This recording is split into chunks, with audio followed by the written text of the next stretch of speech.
This is the Inzer Forever belt 10 millimeter. They killed the whole cow so that you could have this belt. So if you're a vegetarian liberal fruitcake, you're not going to appreciate that, because every time I do a set of squats, I can kind of hear it mooing. I go, "This one's for you, Bessie." And every time I go down, it goes. So if you're looking to buy this belt, you have two different options. You have 10 millimeter and 13 millimeter, and in my own opinion, the one that you should probably get is 10 millimeter, unless you're a 300-pound power lifter and you're going pro. Then you probably need some more support on you. But the thing that most people get into when they're buying this belt is the sizes, not the 10 millimeter and the 13 millimeter, but the size, like, should I get medium, should I get large, should I get extra large? And the guys from Inzer usually say, well, if you don't know what to get, then you should get the size up. You shouldn't get the size down that you're considering between the two. But this can be probably more easily resolved if you don't think about it like your belt size, because you're not going to wear this around your waist. You're not trying to support your waist. You're trying to support your lower back and your stomach right there, which is actually going to be a lot smaller.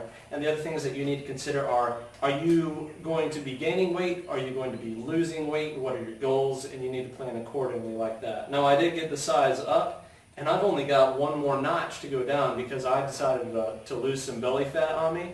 Now, I can always coat up. I can wear a sweatshirt. I can put something else on, but in the summertime, that sucks. You're not going to want to do that.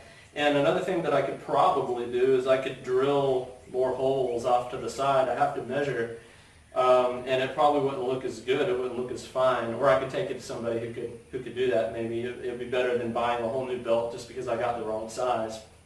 But anyway, the way to put this on is it always takes me a while, even though I've had this thing for a few months now.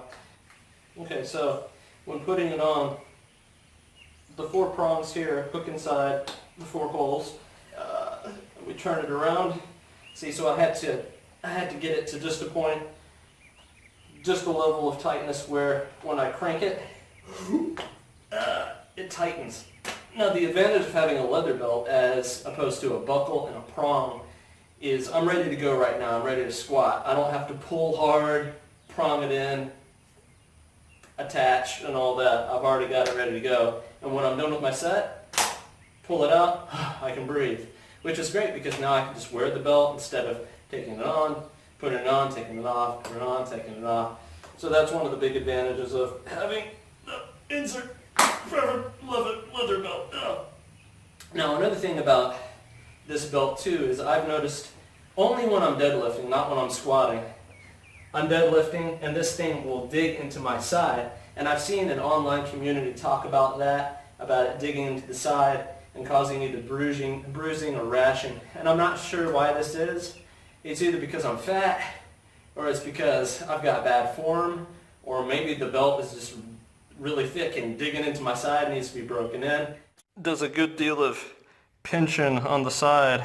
I've only ever had problems on my left side, and I don't know if that's because I have bad form or because I'm fat and the Inzer belt's punishing me, but I looked online and it seems to be a common problem. I'm not really sure, but a lot of people, when they break this thing in, they just roll it. They just roll it and roll it and roll it to make it softer, but it does conform to the body over time. I think that this is one of the best belts that you can get out there. I think that there's one more belt that's comparable to this, but it's just a buckle belt. It's called the Ohio belt by Rogue, which is more expensive. I think that this is awesome. This is probably the best one that you can get. Highly recommended. Kent's Garage Gym, signing out.